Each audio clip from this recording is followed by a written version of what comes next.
سب سے پہلے یہ جاننا ضروری ہے کہ تنقید کہتے کس سے؟ تنقید سے مراد ہے کھرے کھوٹے کی پہچان کرنا۔ مطلب فن پارہ میں اردو ادب میں کسی نثر یا کسی شعر پارے کی تشریح کی، اس کی خوبیاں کے ساتھ ساتھ اس کی خامیوں کو بھی پرکھنا، اس کی جانچ پڑتال کرنا۔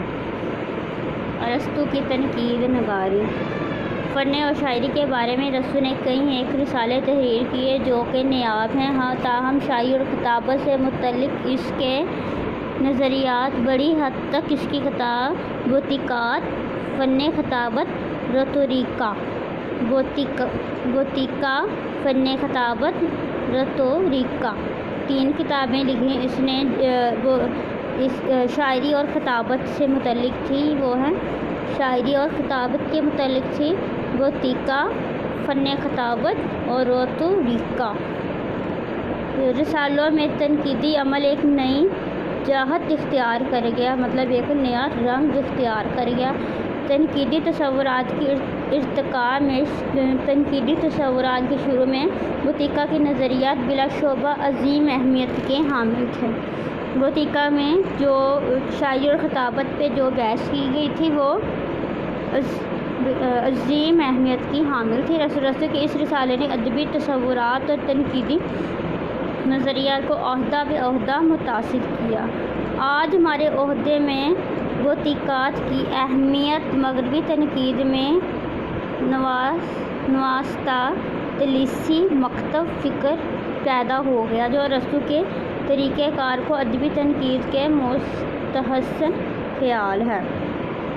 افلاطون نے اپنی شہری آفاق تصنیف میں جمہوریت میں ایک مثالی ریاست کا تصور پیش کیا۔ افلاطون نے اپنی شہری آفاق کتاب تھی تصانیف میں جمہوریہ کا تصور پیش کیا۔ ان سے افلاطون کے مکالمات میں سے کوئی مکالمت خصوصیت کے ساتھ ادب سے متعلق نہیں ہے، تاہم اسکالر شاعری کے بارے میں جو رائے ملتی ہیں ان کی اجتماع سے ایک ادھورا جمالیاتی نظریہ ضرور مرتب کیا ہے۔ افلاطون کے خیالات میں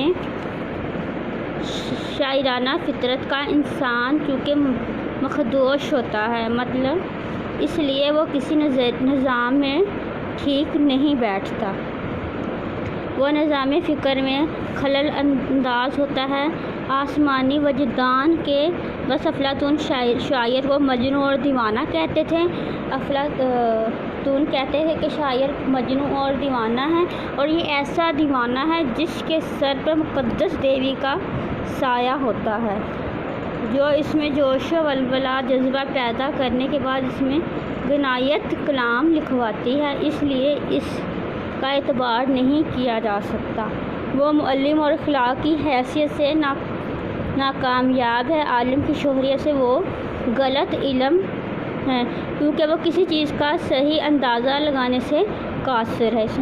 کہ معلم اخلاق کی حیثیت سے ناکامیاب ہے، وہ معلم اخلاق کی حیثیت سے ناکامیاب ہے جو کہ علم کو صحیح طریقے سے نہیں پہنچاتا۔ افلاطون نے کہا ہے وہ کسی چیز کا صحیح اندازہ لگانے سے بھی قاصر ہوتا ہے۔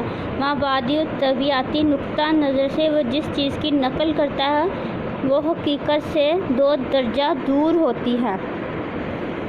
اس کی تفسیر افلاطون یہ بتاتے ہیں کہ ایک شے کے بارے میں جس کا نام بھی ہو اور قیاس کیا جا سکے، مطلب ایک ایسی چیز ہو اور اس کا تصور کیا جا سکے،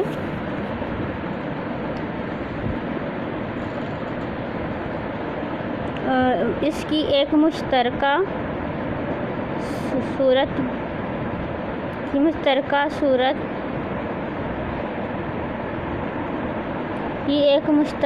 صورت بھی یقیناً ہوگی۔ یہ مشترکہ صورت ایک مشترکہ خیال کا مظاہرہ کرتی ہے۔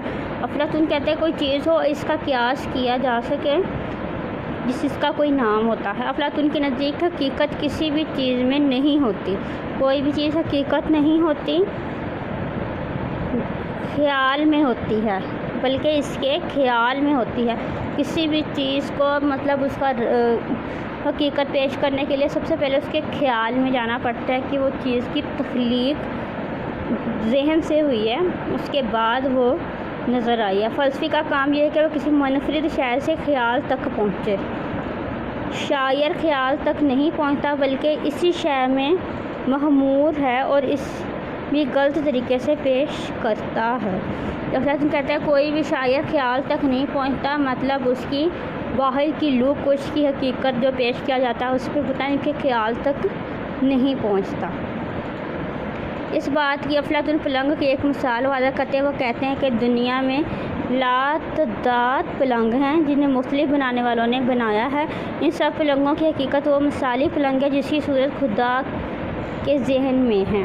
ہم پلنگ دیکھتے ہیں، اس کو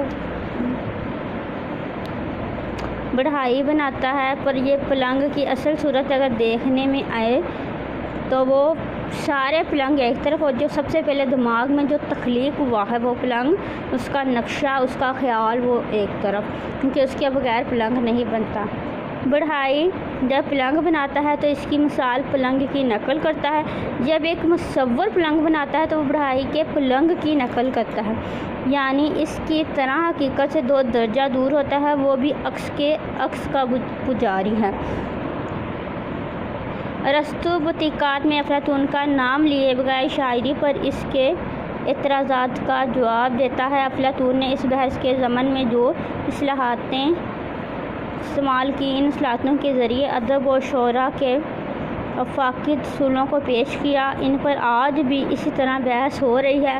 افلاطون نے جو مسائل اٹھائے وہ یہ تھے: فن میں نقل کا مسئلہ۔ اس نے سب سے پہلے افلاطون نے جو پیش کیا تھا کہ ایک فن پارہ نقل کرتا ہے۔ نقل کا مسئلہ، شاعر کا مقصد اور اس کی ماہیت، شاعر کی افاقیت۔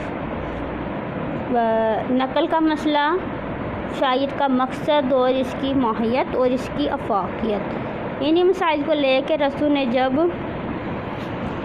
شعرا ادب کا جائزہ لیا اور اپنے منطق نظریے سے ان گٹھیوں کو سلجھا کر ادب کا سنگی بنیاد رکھا، ارسطو نے افلاطون کے اٹھائے ہوئے ادبی مسائل کو ایک مربوط نظام میں تبدیل کر دیا۔ اس لیے تنقید کا اصلی بانی وہی ہے۔